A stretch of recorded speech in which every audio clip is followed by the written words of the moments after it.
Salah satu alasan kenapa Tuhan tunda janji, saya tidak tahu persis. Dalam kedaulatan saya tidak punya jawaban. Tapi dalam pengalaman, dan juga pengalaman di dalam firman yang kita bisa gali, saya menemukan sebuah rahasia kenapa kadang-kadang janji ditunda. Janji ditunda itu supaya Tuhan bukan hanya memberi orang itu janji digenapi, tapi Tuhan membentuk imannya lebih kuat. Kalau Anda belum subscribe di channel ini, segera supaya Anda bisa mengikuti terus rema-rema dari Roh Kudus ya. Kejadian pasal yang ke berapa ya? Lupa saya. Pasal 17. Pasal 17. Oke, pasal 17 ayat 1 sampai 14. Saya baca semua ayatnya. Semoga bisa tercover semua setiap ayat nanti. Ketika Abram berumur 99 tahun, maka Tuhan menampakkan diri kepada Abram dan berfirman kepadanya, "Akulah Allah yang Maha Kuasa, hiduplah di hadapanku dengan tidak bercela. Aku akan mengadakan perjanjian antara aku dan engkau, dan aku akan membuat engkau sangat banyak."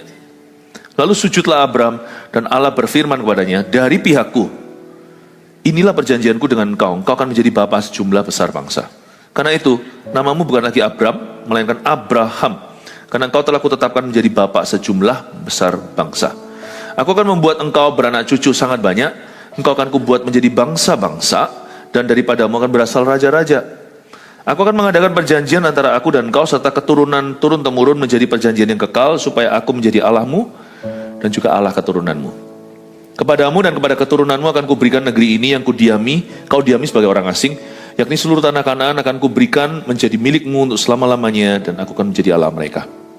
Lagi firman Allah kepada Abraham, "Dari pihakmu, engkau harus memegang perjanjianku, engkau dan keturunanmu turun-temurun. Inilah perjanjianku yang harus kamu pegang. Perjanjian antara aku dan kamu serta keturunanmu, yaitu setiap laki-laki di antara kamu harus disunat. Haruslah dikerat kulit katanmu, dan itulah yang akan menjadi tanda perjanjian antara aku dan kamu. Anak yang berumur 8 hari haruslah disunat, yakni setiap anak laki-laki di antara kamu, turun-temurun, baik yang lahir di rumahmu, maupun yang dibeli dengan uang dari salah seorang asing, tapi tidak termasuk keturunanmu. Orang yang lahir di rumahmu, dan orang yang kau beli dengan uang harus disunat, maka dalam dagingmu lah perjanjianku itu menjadi perjanjian yang kekal, dan orang yang tidak disunat, yakni laki-laki yang tidak dikerat kulit katanya, maka orang itu harus dilenyapkan dari antara orang-orang sebangsanya. Ia telah mengingkari perjanjianku." Keuntungan janji yang tertunda itu judul khotbah saya. Kita lihat dulu ayat 1. Ketika Abram berumur 99 tahun. Umurnya 99, gak main-main ya. Jarang ada orang yang bisa sampai umur itu dan dia baru aja akan punya anak. Kalau orang itu beriman, usia kadaluarsa orang lain itu adalah usia dia baru mulai luar biasa. Jadi tanya sama Tuhan bagaimana Allah bisa memakaimu hari ini. Janganlah kita compare diri sendiri dengan orang lain. Nanti kita sombong, kita minder. Tapi mau bercermin itu sama firman, karena Tuhan pasti punya rencana yang tidak kau duga. Di usia semua orang mati kutu, Abraham baru mulai melihat penggenapan janji. Bukan berarti janji itu lama sekali, tetapi Tuhan itu tidak melihat umur kita. Allah bisa memakai kita secara dahsyat hari ini. Ketika Abram berumur 99 tahun, maka Tuhan menampakkan diri kepada Abram dan berfirman kepadanya. Kira-kira ginilah kaleidoskopnya Abram. Saya kasih dulu ya. Umur 75 dia keluar dari Haran. Dia masih punya papa. Waktu di Haran itu, dia dan rumah tangga ayahnya, mereka itu pindah dari Mesopotamia. Dan sampai di Haran, umur 75, papanya sudah mati. Abram akhirnya pindah dari Haran, masuk ke Kanaan. Umur 75, dia meninggalkan Haran dan sungguh-sungguh mematuhi perintah Tuhan. Masuk ke tanah perjanjian. Gak tanggung, di ibadah sebelumnya saya jelaskan.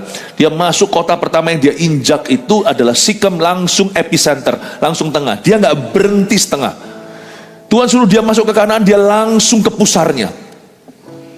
Kalau kita taat itu kan biasanya procrastinate dulu, atau kita itu muter-muter dulu kayak anak muda, anak kecil kalau mau belajar, suruh belajar itu sulitnya. Mau belajar masih terus otak-atik kulkas. Mau belajar masih pergi ke sana dulu, HP-an, katanya masih ada keperluan padahal WA-an sama teman. Abram itu kalau taat sama Tuhan itu langsung ke duduk perkara.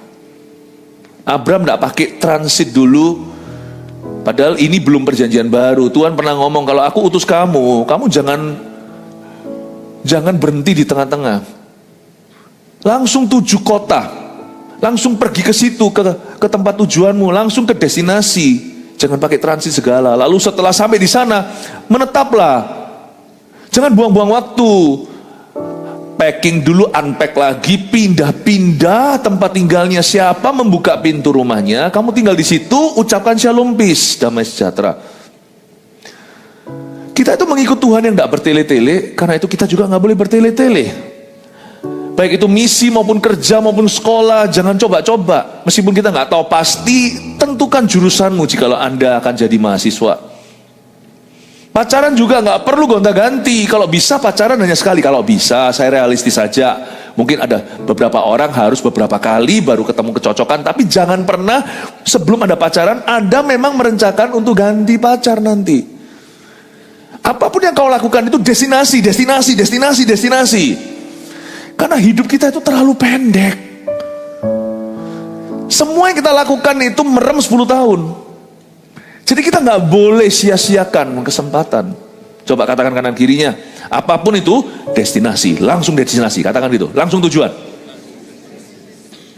Amin. Nggak perlu terlalu banyak basa-basi. Kalau kita terlalu banyak basa-basi, nanti kita basah dan kita basi. 75 tahun dia meninggalkan Haran. Umur 86 lahir kesalahan. Ya. Dia memiliki seorang anak, bukan di dalam rencana Allah. Dia memiliki seorang putra, tapi dia bukanlah anak perjanjian. Umur 86 dia punya Ismail. Dan baru 13 tahun sesudah itu, Tuhan bicara lagi sama dia dan berfirman. Umur 86 dia dapat Ismail, umur 99 datanglah firman Tuhan. Tuhan itu tidak murahan kalau memberi firman. Firman besar di hidup kita itu bisa jadi sekali diberi itu untuk 10 tahunan. Tapi ada firman-firman kecil yang jadi pelita bagi kaki, terang bagi jalan. Itu tuntunan. Tapi ada firman-firman besar. Di hidup saya juga ada firman-firman besar. Sekali dikasih itu untuk tahunan, untuk 5 tahun, untuk 10 tahun, untuk 15 tahun. Tuhan itu nggak seperti manusia yang cerewet, yang kalau ngomong itu diulang-ulang.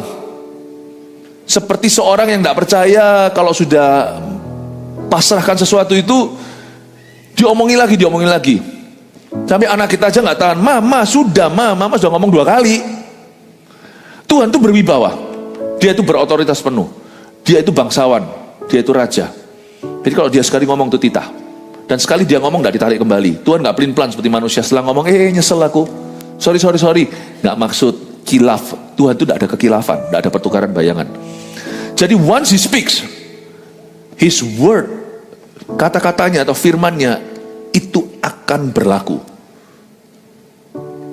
Karena itu jangan sampai kita itu dikit-dikit ngaku-ngaku sama orang-orang, Tuhan ngomong gini, Tuhan ngomong gitu. Pertanggungjawabkan dirimu dengan firman Tuhan, supaya firman Tuhan itu sungguh-sungguh menghargaimu. Jangan latah kita sama firman. Tuhan itu sekali berfirman sama Abram itu pada waktu dia di Haran, umur 75. Setelah itu nantinya bertahun-tahun kemudian, 13 tahun setelah dia punya Ismail, baru dia berfirman sekali lagi. Bukan berarti Tuhan diam selama itu, bukan.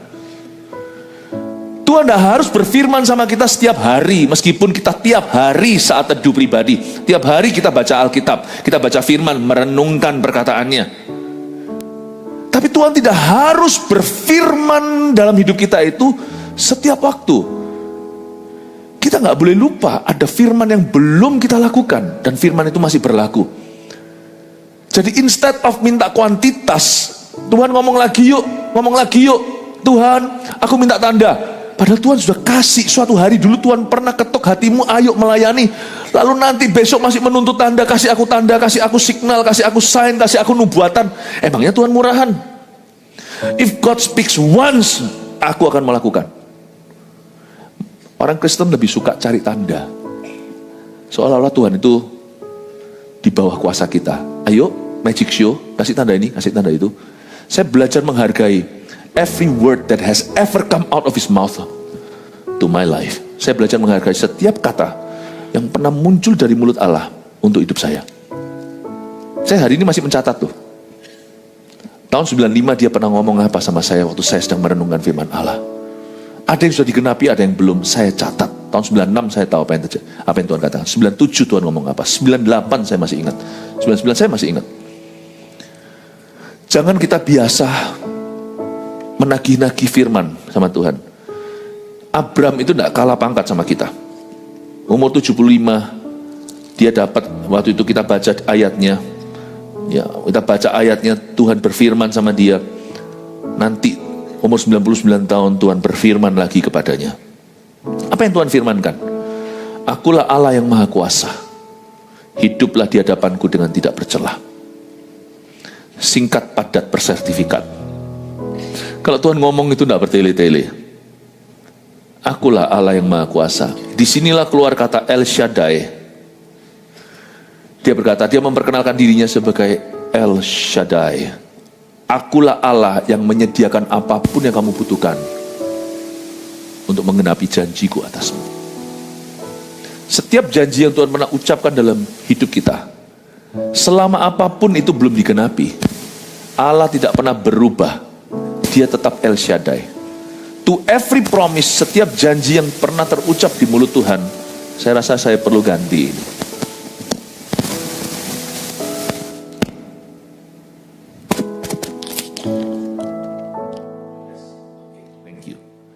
Sekarang jadi tahu nih cara ternyata mikrofon saya gimana bukanya. Bentar ya. Oke. Tuhan berkata gini sama Abram, akulah El Shaddai untuk setiap janji yang pernah keluar dari mulutku. Dia tidak pernah berubah. Hari ini dia tetap El Shaddai dalam kehidupan setiap kita. Janji apapun yang kita terima, baik itu tentang keluarga kita, keturunan kita, janji apa yang Tuhan pernah ucapkan kepadamu, sekalipun Anda sendiri belum tahu pasti ini Tuhan atau bukan, tapi hatimu itu damai sejahtera, karena tidak melanggar firman, tapi janji itu spesifik to you, seperti untuk mama saya, waktu saya pesakitan, waktu saya masih kecil sekali, mama saya itu kira saya akan meninggal, anak kedua dari 3 bersaudara, semua pria, kami ini semuanya cowboy semua, nggak ada cowgirl di dalam rumah. Saya anak tengah yang sakit-sakitan. Mama saya mendapat janji pada waktu berdoa, anakku tidak akan mati, tapi akan menjadi seorang hamba Tuhan. Itu nggak bisa diulang, nggak bisa diterapkan untuk anak orang. Setiap orang kan menerima rema sendiri, setiap orang kan menerima janji secara khusus dari Yesus. Kalau kita cari Kristus, kita akan ketemu Tuhannya itu secara pribadi. When God spoke to you, kalau Anda akan punya keturunan misalnya, atau mungkin suatu hari Anda akan diberi keturunan yang tidak Anda lahirkan, itu mungkin nanti datangnya itu bertahun-tahun, dan waktu datang Allah akan menunjukkan dirinya El Shaddai. Anda kalau sungguh-sungguh jujur mereview hidupmu, Tuhan sudah kasih hint, sudah kasih tanda-tanda, sudah kasih tanda-tanda sebelumnya. El Shaddai itu adalah jaminan mutu. Tuhan berkata kalau lama kau harus menunggu. El Shaddai itu artinya stempelnya Allah. Kalau Tuhan memanggil dirinya El Shaddai, berarti dia menggaransi janji yang pernah diucapkan di hidupmu itu pasti cepat lambat akan terjadi. Sungguh akan terjadi, dan bukan karena kau sempurna itu akan kejadian. Abram ini banyak cacat celahnya, termasuk soal Hagar. Tapi Tuhan berkata itu akan terjadinya bukan karena Abram bagus, tapi karena El Shaddai setia. Kata El Shaddai itu artinya Almighty God who is faithful, He is our provider. El Shaddai itu juga mirip sekali dengan kata Yehova Jireh atau Jehovah Jireh. Mirip banget.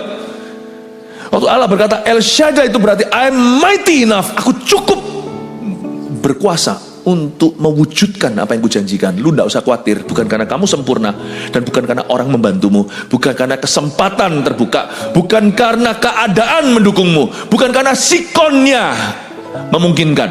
Kalau aku berjanji I am El Shaddai to you, kasih stempel, kasih signet ring, kasih cincin meterainya, kalau nggak terjadi aku bukan Tuhan. Itu artinya El Shaddai.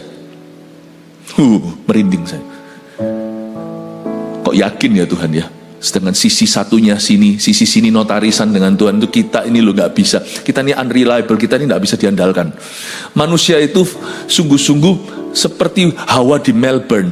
Hari ini bisa angin, sebentar bisa panas, sebentar bisa dingin. Manusia itu angin-anginan. Kita semua itu loh, yang paling stabil imannya. Kita ini juga mut-mutan.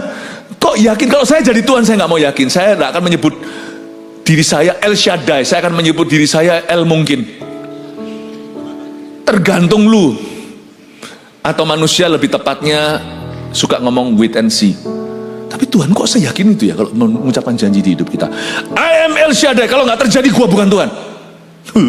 Merinding saya. Lalu dia tambahkan kata El Shaddai itu artinya aku berarti aku juga Jehovah Jireh. Aku Allah akan menyediakan. Untuk membuat janji itu tergenapi, I will provide for you. Aku akan memastikan janjiku tersedia, bukan dari gagah perkasamu. Roh Kudus akan bekerja. Tapi bukan berarti tanpa proses. Ada proses menunggu yang cukup lama untuk Abraham ini. Lebih tepatnya ketika dia meninggalkan Haran, 25 tahun kemudian dia baru punya anak. Kenapa Tuhan lelet ya? Kenapa Tuhan lelet dalam menggenapi janji? Kenapa Tuhan lambat? Bukan, timing Tuhan itu beda. Bagi Tuhan, 25 tahun kemudian untuk dia genapi, itu mungkin itu Tuhan pas mengucapkan firman itu sampai digenapi dalam hidup Abraham. Di sisi Abraham nunggu 25 tahun, di sisi Tuhan itu nunggu 40 menit doang. Habis ngomong setengah jam kemudian Tuhan kasih. Tapi orang sebelah sana, di sebelah yang namanya dunia yang tidak kekal ini, waktu itu terasa sekali jam per jam. Kita bisa rasakan lambatnya waktu menanti. Di sisi Tuhan baru ngomong setengah jam dikasih. Di sisi kita 25 tahun menunggu. Kalau kita ikut Tuhan itu harus siap maraton sih. Karena Tuhan itu tidak hidup di dalam kurun waktu kita.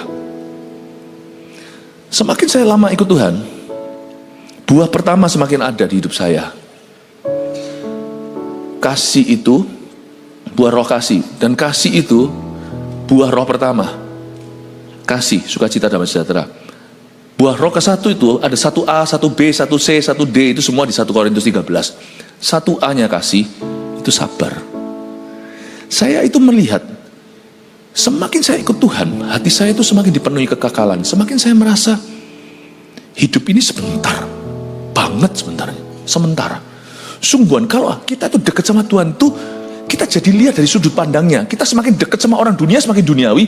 Kita semakin dekat sama Tuhan, semakin terpengaruh dengan sudut pandangnya. Saya jadi melihat hidup sendiri itu jadi cepet ya. Jadi kalau ikut sama Tuhan itu, menanti janji itu, jangan kesusu, jangan terburu-buru. 10 tahun itu biasa. 20 tahun itu biasa. Dan saya sekarang tahu ada janji-janji Tuhan dalam hidup saya akan digenapi 20 tahun nanti ke depan. Dan saya tahu. Saya nggak tahu kita akan hidup sampai berapa lama, tapi saya tahu ada janji-janji itu yang masih perlu jangkar jauh. Penggenapannya itu masih to be seen later, akan terjadi nanti. Saya tidak keberatan. Bahkan ketika saya semakin kenal Tuhan, semakin menyadari bahwa ada janji-janji di hidup saya, hidup kita akan digenapi nanti beyond our grave. Melampaui kuburan kita. Kalau Tuhan belum datang, kita mati. Kalau kita ikut Tuhan, itu semua serba tergesa atau kesusu, terburu-buru, semua harus terjadi today, hari ini, paling lama minggu depan. Kalau Anda dan saya masih punya mentalitas begitu, belum kenal Tuhan. Karena Tuhan itu kalau berjanji tidak harus digenapi bulan depan. Dia tahu waktu yang paling tepat di dalam hidupmu, janji itu harus diwujudkan. Karena dia melihat dari bird's eye view, dia melihat dari mata elang. Kita melihatnya itu flat di dimensi manusia. Allah melihat kita itu dari lahir, sebelum dunia dijadikan sampai kita mati, sampai kekekalan. Allah itu melihat dari atas. Dan itu sebentar. Pernahkah Anda melihat kalau kita lagi terbang tinggi sekali lalu lihat pulaunya, ya Pulau Bali cuma segitu? Karena kita dari atas melihatnya itu pendek sekali kayak peta. Sekali Anda di bawah jalan itu berjam-jam lamanya. God sees through a different angle. Karena itu kita tidak boleh mudah kecewa. Orang Kristen yang masih bisa kecewa sama Tuhan adalah orang Kristen yang tidak kenal kairos Allah dan tidak kenal hikmat-hikmatnya. Dan saya akan tunjukkan pada Anda kenapa janji itu digenapi nanti. Kita lihat sekarang ya, ayat 2. Aku akan mengadakan perjanjian antara aku dan engkau, dan aku akan membuat engkau sangat banyak. Ini masih dalam future tense bahasa Inggrisnya, masih di dalam kalimat masa depan. Aku akan. Bahasa Inggrisnya saya kasih sedikit studi di sini. Aku akan di sini itu bukan I will tapi I shall. Agak sedikit perbedaan, sedikit belajar bahasa bagi yang kurang memahami. I will itu menunjuk pada waktu. Misalnya, aku mau, kamu sudah makan? Oh no, I will have dinner. Itu selalu menunjukkan sesuatu yang dekat dan menunjuk pada suatu waktu tertentu. Aku akan makan malam. Tapi kalau orang berkata I shall eat dinner, itu kamu tidak tentukan waktunya, aku nanti yang tentukan, tapi pasti aku akan makan. Itu bedanya I shall dan I will. Sama-sama masa depan, belum nih, tapi akan. Tapi akan itu sudah tentukan waktunya. Shall itu tergantung aku. I shall. Dan ini Tuhan ngomong dengan jelas, I shall make you many. Aku akan membuat engkau sangat banyak.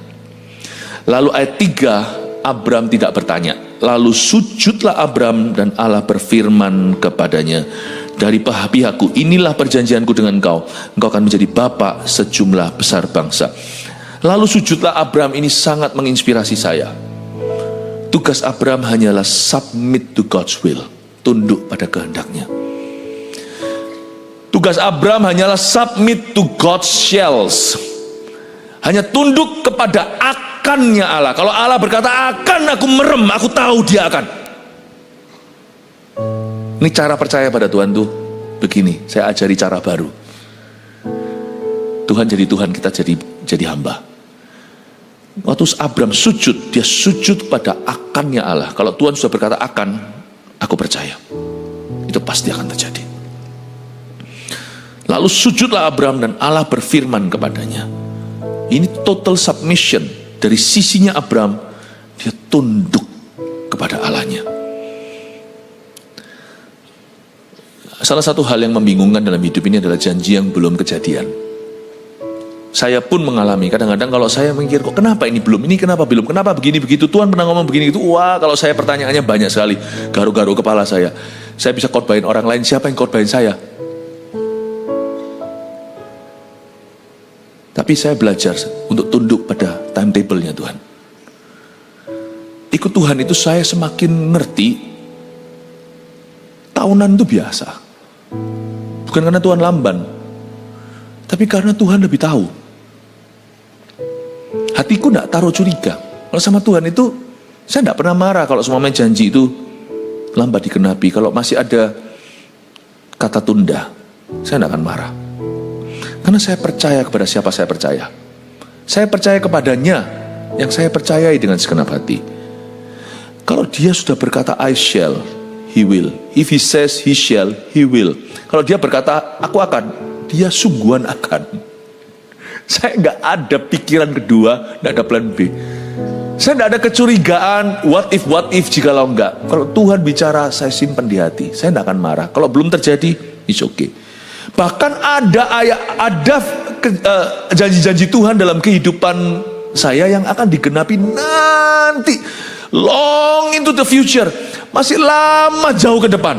Bahkan kemungkinan beyond melampaui kuburan kita. Saya semakin kenal Tuhan, semakin ngerti wataknya.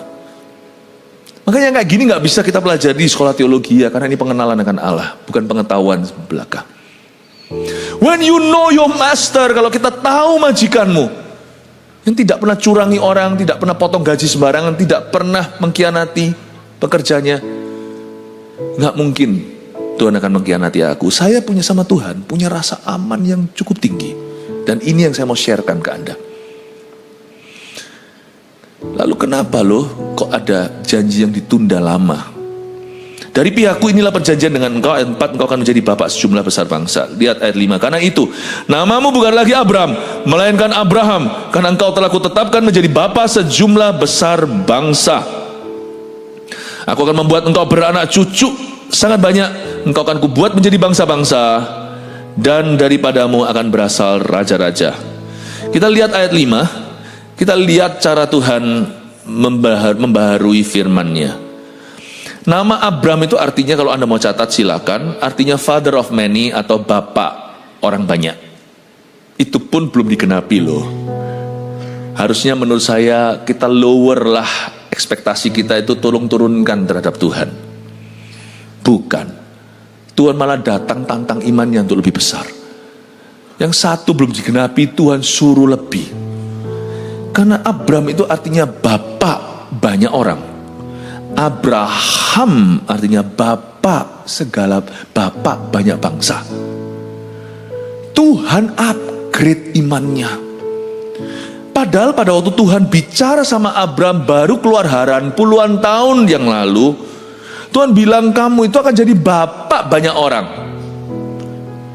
Tapi ketika Tuhan puluhan tahun kemudian datang belum genapi janji pertama, Tuhan bilang, are you ready? Are you ready?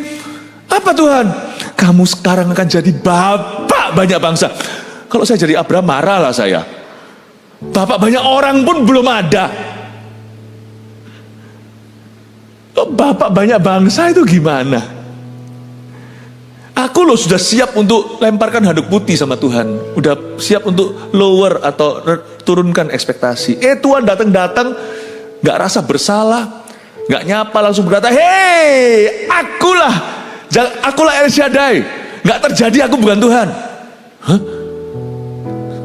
Dia sungkan mau ngomong, belum jadi loh Tuhan. Yang kau janjikan dari Sarah itu belum jadi. Ismail aku kau marahi, belum jadi. Langsung lanjut, kamu tidak akan lagi dinamakan Abram, bapak banyak orang, tapi bapak banyak bangsa. Tuhan, bapak banyak orang aja gua sudah kamsia. Orang itu kan masih hitungannya satuan, bangsa itu kan langsung kolektif. Indonesia punya hampir 290 jiwa, Amerika berapa ratus jiwa, bapak banyak bangsa. Come on lah, itu bukan hitungannya satuan, itu sudah langsung jutaan. Malah di-upgrade imannya. Gini ya, salah satu alasan keuntungan kenapa, saya tidak ada poin-poin untuk Anda harus catat karena saya nge-flow aja. Salah satu alasan kenapa Tuhan tunda janji, saya tidak tahu persis. Dalam kedaulatan saya tidak punya jawaban. Tapi dalam pengalaman, dan juga pengalaman di dalam firman yang kita bisa gali, saya menemukan sebuah rahasia kenapa kadang-kadang janji ditunda. Janji ditunda itu supaya Tuhan bukan hanya memberi orang itu janji digenapi, tapi Tuhan membentuk imannya lebih kuat. Tuhan memberi ruang untuk iman orang itu bertumbuh dulu. Tuhan memperbesar kapasitas kita untuk percaya. Seperti kalau misalnya orang main game ya, lalu kita tunggu sampai jusnya itu loh, sampai energinya penuh. Lalu kalau misalnya itu gamenya adalah tinju,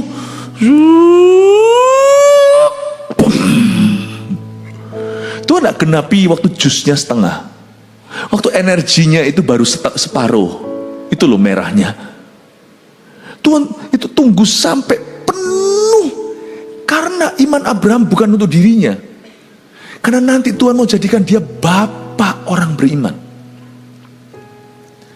Kalau imannya cukup hanya untuk penggenapan janji atas dirinya, nanti iman itu tidak bisa dia pinjamkan ke Ishak, Yakub, Yusuf dan seterusnya. Allah sedang menabung anak panah. kadang-kadang janji tidak langsung digenapi. Salah satu jawabannya tidak selalu itu, karena dalam kedaulatan tidak ada kepastian. Saya tidak tahu kenapa ada janji sudah digenapi hari ini, ada yang belum, ada yang sudah digenapi, ada yang tidak kunjung datang, saya tidak tahu. Tapi salah satu alasan atau keuntungan kenapa janji tertunda penggenapannya adalah Tuhan sedang menabung iman di dalam dirimu. Karena manusia itu lihatnya cetek, dangkal. Dia hanya melihat sampai sukses yang kelihatan mata. Kapan Tuhan keluar hutang? Ya memang salahku, aku sudah bertobat, tapi Tuhan tolong dong. Kita mikirnya hanya lepas dari masalah, lepas dari jerat. Tapi Tuhan tidak mau kita hanya lepas hutang piutang. Tuhan melatih iman kita untuk bersabar. Apa gunanya kalau sekarang tiba-tiba bulan depan kita keluar hutang, tapi iman kita belum lengkap. Nanti datang masalah baru, kita jatuh di masalah lain. Tuhan tuh membentuk manusia roh kita untuk tabah. Kadang-kadang diizinkan lama supaya Tuhan menciptakan, membentuk karakter yang stronger. Tidak hanya faith that is greater, tidak hanya iman yang lebih besar, tapi karakter kita lebih jadi. Karena mudah sekali untuk orang itu sampai ke puncak, tapi untuk tetap berada di atas sana dan memimpin seterusnya itu tidak gampang. Jadi juara satu itu bukan yang tersulit. Tetap juara satu untuk cukup waktu yang lama, itu yang sukar. Jadi Perdana Menteri itu tidak susah-susah banget. Kalau angin bertiup ke arah dia terpilih. Tapi terus di atas sana tanpa skandal dan bisa membebaskan negaranya dari berbagai masalah. It takes character, not charisma. Bukan hanya karisma, dibutuhkan karakter. Sekarang saya ngerti kalau saya menoleh ke belakang, Tuhan pernah berjanji gini gitu, ada beberapa janji dalam hidup saya. Itu baru kenyataan 20 tahun pemakaian Allah. Oh, saya ngerti sekarang. Mungkin kalau Tuhan kasih saya di tahun ke-10, apalagi di tahun ke-5, dalam masa penantian saya belum sampai 20, langsung tahunnya baru tahun ke-7 langsung saya mengalami penggenapan. Mungkin saya sombong kali hari ini. Mungkin saya nggak tahan kali dengan tekanan-tekanan, karena dalam setiap keberhasilan termasuk dalam pelayanan selalu ada pencobaan, selalu ada ujian. Thank you Lord, 20 years later kau baru genapi janji itu dalam hidupku. Because when you did, I was ready for it. Ketika engkau menggenapi, aku siap. Ternyata saya matanya tertuju pada penggenapan janji itu, tapi Tuhan membentuk saya itu lengkap, all rounded, dan sungguh-sungguh gemuk sekali perlengkapannya. Saya dilindungi dari segala sisi. Saya matanya tertuju pada satu janji. Tuhan melengkapi saya dari segala sisi untuk saya bisa mempertahankan penggenapan itu selama mungkin, supaya jangan sampai sukses yang Tuhan beri membuat kita jatuh. Manusia hanya melihat berkat dan mujizat, dan kalau bisa dapat secara cepat. Tapi Tuhan bekerja lambat kadang-kadang, bukan karena Tuhan itu lelet, tapi karena Tuhan mempersiapkan sesuatu yang tidak kau sadari itu perlu. Dalam penggenapan janji itu Tuhan siapkan kita dari sisi yang tidak terduga. Kita kan maunya cuma dapat, tapi Tuhan tahu kelemahan kita, dan Tuhan melengkapi kita dari segala sisi supaya janji itu nanti tidak mubazir di tangan kita ketika digenapi.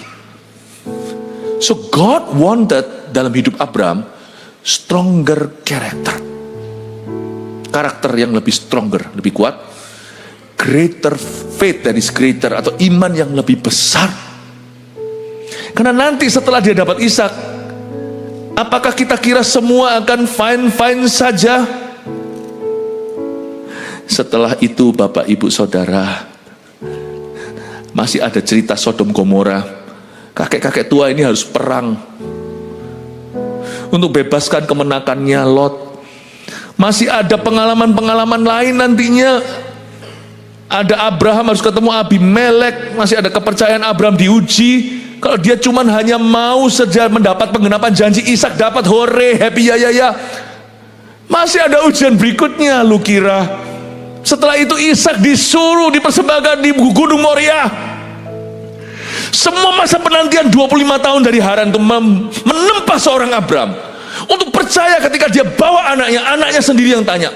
Anak yang ditunggu-tunggu 25 tahun itu, "Papa, mana domba sembelihan?" Kalau dia sudah bisa nunggu anak ini 25 tahun, tidak susah untuk tunggu 2,5 hari untuk domba yang kesangkut tanduknya di semak belukar. Tuhan tahu. Kadang-kadang kita dari sini ke sana aja kok, aduh, ngapain aku isi bensin, nggak apa-apa, tipis, asal belum kuning, belum merah, sudah kuning tuh. Tuhan tahu akan terjadi kemacetan yang luar biasa. Isi dulu. Isi berlebihan, dipenuhi tangkinya. Tanpa kita sadari ternyata terjadi kebakaran hutan seperti di California. Kita harus muter-muter cari jalan lain. Tuhan tuh tahu masa depan kita nggak tahu, jadi kita jangan sok tahu. Jadi kalau kita belum digenapi satu janji, itu pasti ada peluru yang belum kuisi. Sehingga nanti kalau janji itu diberi, mau basir di tanganku. Karena Ishak diberikan kan, tapi nanti ada ujian, serahkan Ishak. Kalau Abram gagal ujian itu, sekalipun dia bisa melahirkan Ishak di usia tua, istrinya umur 90, dia nggak bisa disebut bapak beriman. Karena akhirnya dia akan memungkiri imannya sendiri. Dia berhasil menanti anak janji, tapi dia memberhalakan anak janji itu dan tidak bisa menyembah Allahnya di atas berkat tersebut. Tuhan tahu, diajari dia menunggu, diajari masuk padang belantara dulu secara rohani. Karena Tuhan tahu what it takes. Bukan hanya to gain that promise, bukan hanya untuk memperoleh janji, what it takes untuk mempertahankan janji itu dalam hidupmu. Amin Bapak Ibu. Saya tidak pernah takut kalau Tuhan belum kasih saya sesuatu, apapun itu yang Tuhan sudah katakan, saya tidak pernah ada kecurigaan. Stronger character. Dan Tuhan itu lucu. Pada waktu ketemu sama Abram, kayak dari dunia yang beda ya. Memang iya sih, Tuhan tidak berasal dari dunia kita. Tuhan ngomong sama Abram, Abram, kamu akan jadi Abraham. Tuhan, don't tease me lah. Jangan bercanda. Aku ini orang Mesopotamia. Orang Mesopotamia itu mana sih? Abram itu dari Irak sana loh. Yang hidungnya gini tuh loh. Itu Abram. Dia itu dari Ur-Kasdim, dari arah Irak, Iran sekarang zaman modern di peta. Dia turun ke situ. Ini kan nenek luhurnya orang Yahudi. Kan belum ada Ishak Yakub, belum ada 12 suku Israel. Orang ini kan orang dusun. Abram ini kan orang, meskipun dia orang kaya di desa. Tapi kan dia itu bukan orang internasional apa, bukan. Pikirannya tuh sempit. Waktu dia menanti itu Tuhan perlebar. Tiap hari dia harus mengakui. Dia harus percaya bahwa dia adalah bapak segala bangsa. Anak aja nggak punya, anak baru punya satu, itu pun yang haram lagi. Tiap hari dia harus percaya pada janji yang serasa hampa, janji kosongan ini kayaknya rasanya. Aku bapak segala bangsa, aku bapak segala bangsa, aku bapak bangsa-bangsa, aku bapak sejumlah besar bangsa. Tiap hari dia harus ngomong itu. Aku kira aku harusnya sekarang pada saat ini sudah menyerah, tambah ditambah. Coba lihat ayat 6, aku akan membuat engkau beranak cucu sangat banyak. Itu sudah pernah Tuhan ucapkan di Haran sebelumnya.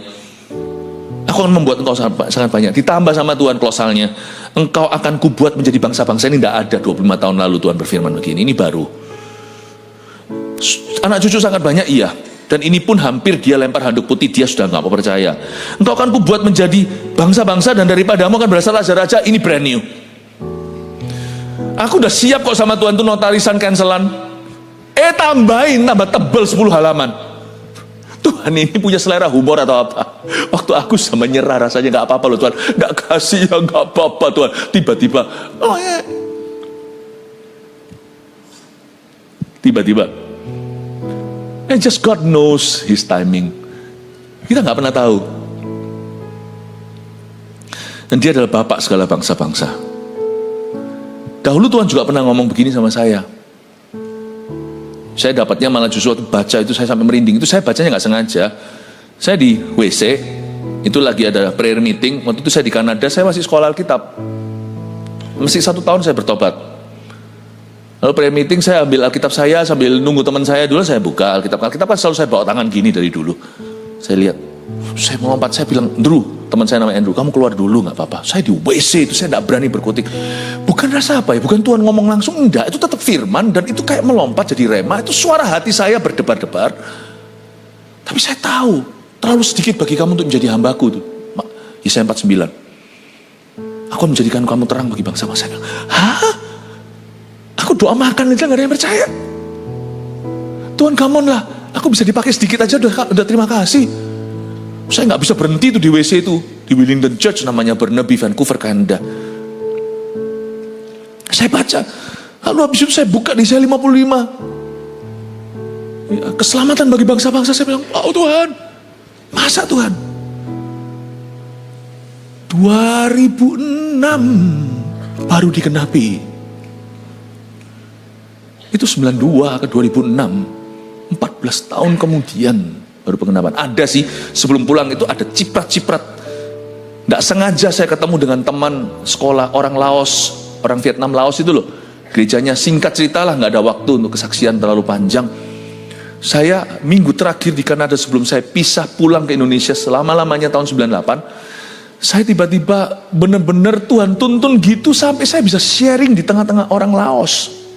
Ini bukan bumbu ya ibu-ibu. Mereka dilawat Roh Kudus. Tidak terjadi pencurahan. Saya pulang, saya dapat email. Zaman itu belum WA-an, ya masih internet, email. Itu loh internet zaman dulu yang masih yang masih pakai modem itu.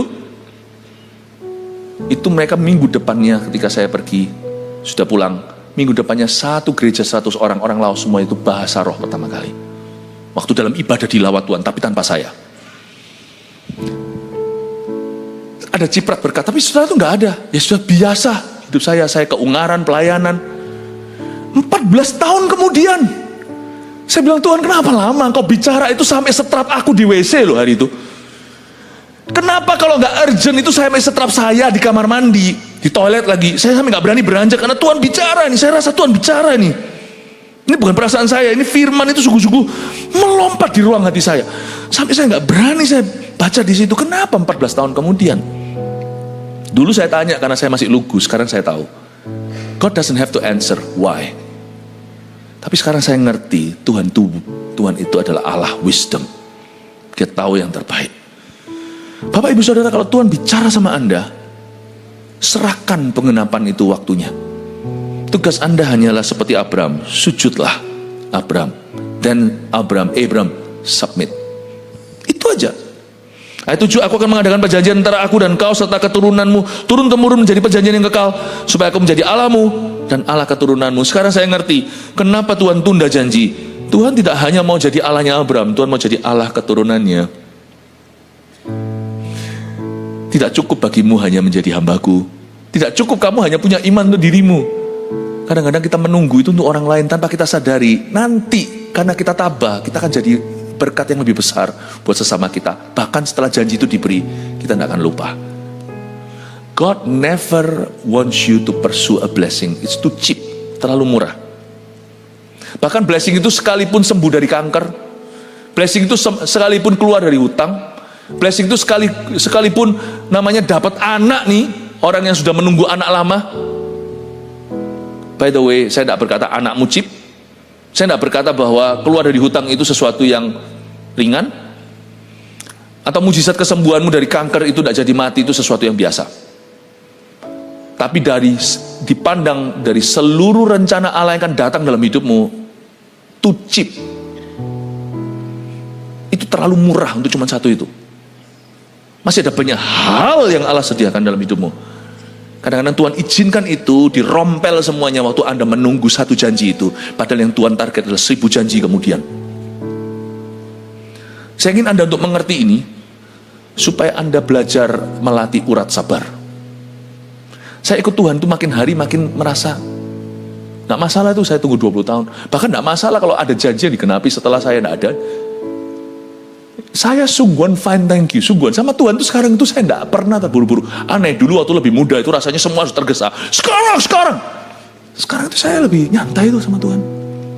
Berapi-api tetap ada sense of emergency, tetap ada urgency untuk kita harus memberitakan Injil, mujizat, kesembuhan yang terjadi, miracle. I believe that, saya percaya. Dan saya sama Tuhan itu nyantai. Saya tahu bahwa Aku ada di tangannya. I surrender all, itu sungguhan. Aku percaya. Nyantai bukan malas ya. Ada berapa orang nyantai lah, kayak share whatever will be. Ngawur. Setan akan ngambil keuntungan. Jangan kejar Tuhan dengan segenap hati. Tapi jangan kecewa ketika belum diberi. Kepadamu dan kepada keturunanmu akan kuberikan negeri ini yang kau diami sebagai orang asing, yakni seluruh tanah Kanaan akan kuberikan menjadi milikmu untuk selama-lamanya, dan aku akan menjadi Allah mereka. Lagi firman Allah kepada Abraham, dari pihakmu engkau harus memegang perjanjianku, engkau dan keturunanmu turun-temurun. Inilah perjanjianku yang harus kamu pegang, perjanjian antara aku dan kamu serta keturunanmu, yaitu setiap laki-laki di antara kamu harus disunat. Haruslah dikerat kulit katanmu, dan itulah akan menjadi tanda perjanjian antara aku dan kamu. Oh, ya. Ternyata Tuhan juga mau sesuatu terjadi di dalam diri Abraham. Abraham itu kan banyak kedagingan, cerita Hagar segala. Itu semua korsleting rohani terjadi di sana. Tuhan itu berkata, ini perjanjianku. Janji ini akan kuberi, tapi aku mau terlebih dulu bunuh manusia dagingmu. Luar biasa. Salah satu alasan mengapa janji tertunda, atau lebih tepatnya keuntungan janji yang tertunda adalah kematian daging. Ini dahsyat, dan ini bukan sesuatu yang orang suka dengar. Tuhan berkata, aku mau semua laki-laki di kemahmu, termasuk kamu Abraham, disunat. Hukum sunat adalah hukum perjanjian lama, tidak perlu hari ini kecuali untuk alasan kesehatan. Haruslah dikerat kulit katanmu, itu akan jadi tanda perjanjian. Sebenarnya semua janji Tuhan itu selalu ada dua sisi, selalu ada benefit, selalu ada keuntungannya untuk kita. Tapi maksud Tuhan di balik hukum sunat adalah secara profetik. Tuhan berkata, kalau kamu mau lihat kemuliaanku, kedaginganmu harus pergi dulu. Luar biasa ya, kadang-kadang ada janji yang tertunda bukan karena Tuhan menundanya, tapi karena kita menundanya. Karena kita tidak mau kunjung taat, karena itu ketaatan yang tertunda adalah kemuliaan yang tertunda. Ada orang tertentu tidak pernah akan mengalami kesembuhan sampai dia ngampuni. You will never be healed. Pergilah ke semua dokter, tidak akan sembuh. Bukan berarti kalau minta sama Tuhan itu selalu akan mengalami kesembuhan ilahi. Setiap orang pasti sembuh. Saya juga nggak tahu kenapa ada orang yang belum sembuh.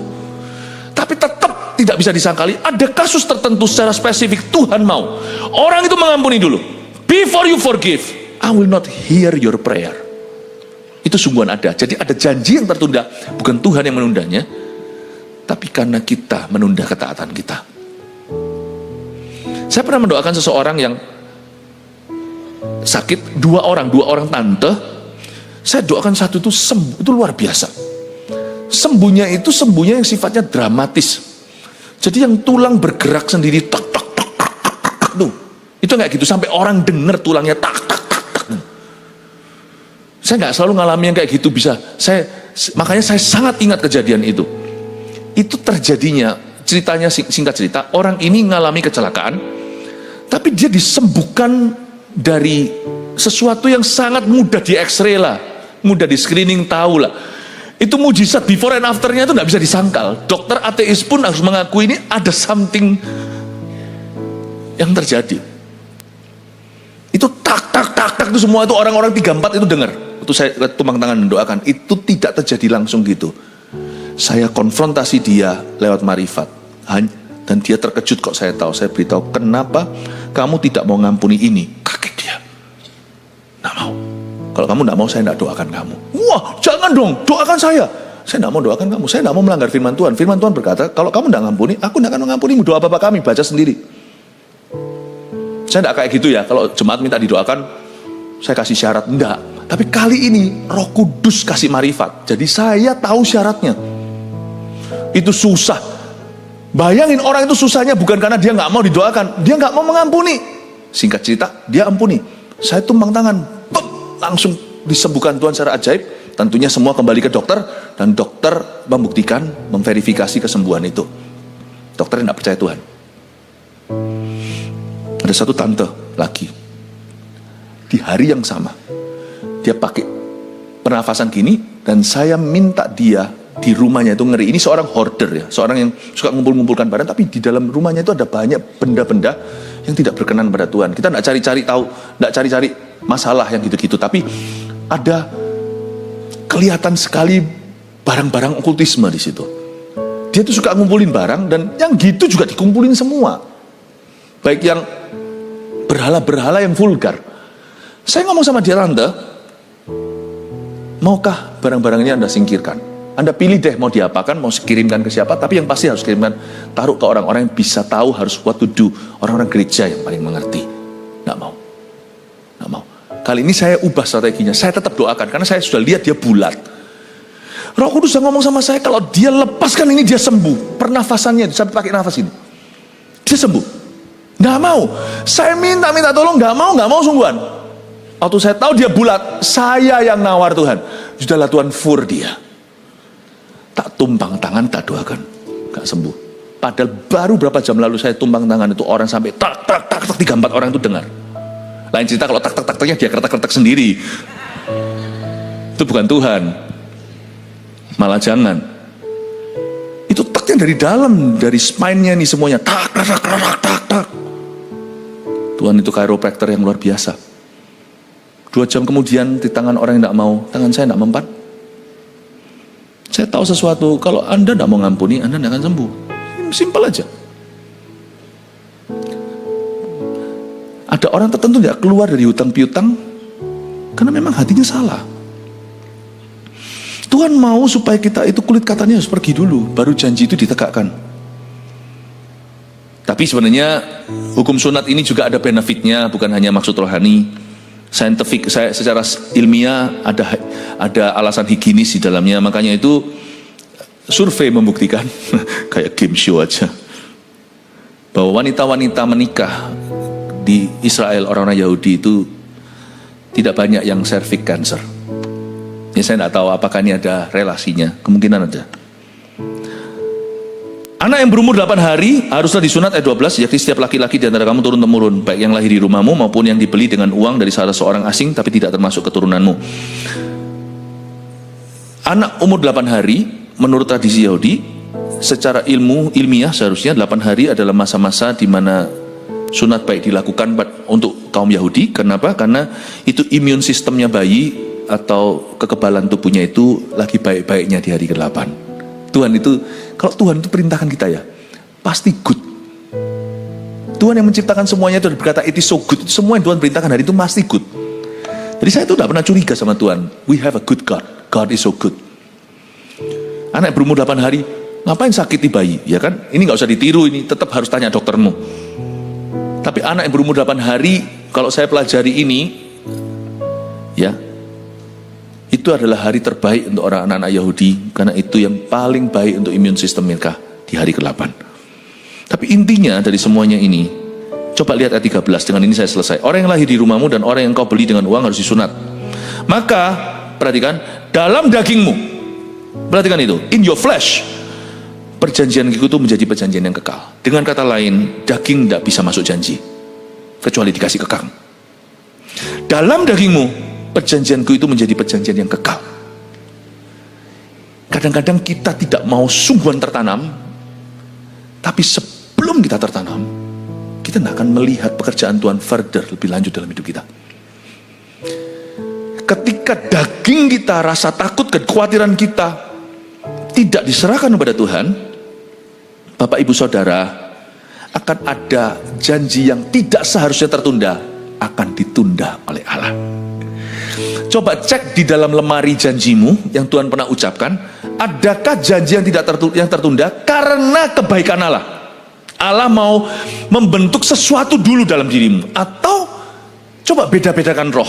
Ada janji yang tertunda ternyata karena Anda dan saya yang menundanya. Yang mana? Nah, ini PR untuk saudara, sebab 2025 ini tahun kemenangan, akan ada janji yang digenapi. Singkirkan batu sandungan dari janji itu yang belum digenapi dari sisi Tuhan. Percayalah, itu adalah kebaikan sekalipun kita belum mengerti. Tapi janji yang tertunda gara-gara kita, tolong singkirkan kulit katan supaya segera digenapi. Udah itu aja pesan Tuhan untuk kita. Simple kan? semoga semua janji Tuhan yang Tuhan ucapkan dalam hidupmu satu-satu dikenapinya dengan cara yang ajaib. Haleluya. Kasih tepuk. 1 Petrus 4 ayat 7. Kesudahan segala sesuatu sudah dekat. Karena itu, kuasailah dirimu dan jadilah tenang, supaya kamu dapat berdoa. Saudara yang terkasih, terima kasih telah mendengarkan firman Tuhan hari ini. Jangan lupa untuk dukung terus channel ini dengan cara subscribe, like, share, dan juga komen, agar saudara kita yang lain juga boleh terberkati. Tuhan Yesus memberkati kita.